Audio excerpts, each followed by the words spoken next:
ସୀତା ଓ ରାମଙ୍କ ବିବାହ କାହାଣୀ। ମିଥିଳା ଦେଶର ରାଜା ଜନକ ଏକ ଧର୍ମପରାୟଣ ଓ ଜ୍ଞାନୀ ରାଜା ଥିଲେ। ଏକଦିନ ହଳ ଚାଲାଉଥିବା ସମୟରେ ସେ ଭୂମି ମଧ୍ୟରୁ ଏକ ଦିବ୍ୟ କନ୍ୟାକୁ ପାଇଥିଲେ। ସେଇ କନ୍ୟା ଥିଲେ ସୀତା। ରାଜା ଜନକ ସୀତାଙ୍କୁ ନିଜ କନ୍ୟା ଭାବେ ପାଳନ କରି ବଡ଼ କରିଥିଲେ। ସୀତା ବଡ଼ ହେବା ପରେ ରାଜା ଜନକ ତାଙ୍କ ବିବାହ ପାଇଁ ଚିନ୍ତା କରିଲେ। ସେ ଚାହୁଁଥିଲେ ଯେ ସୀତାଙ୍କ ସ୍ୱାମୀ ଧର୍ମବାନ, ସାହସୀ ଓ ଶକ୍ତିଶାଳୀ ହେଉ।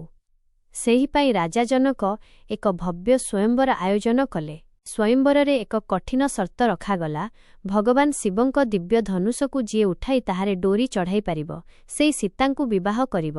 ଅନେକ ରାଜା ଚେଷ୍ଟା କଲେ, କିନ୍ତୁ କେହି ସଫଳ ହେଲେ ନାହିଁ।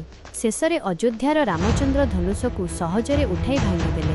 ଏଭଳି ଭାବେ ସୀତା ଓ ରାମଙ୍କ ବିବାହ ସମ୍ପନ୍ନ ହେଲା ଏବଂ ସମଗ୍ର ମିଥିଳା ଆନନ୍ଦରେ ଭରିଗଲା। ଲାଇକ୍, शेयर, सब्सक्राइब, कमेंट करने को भूलबेनी संगमाने।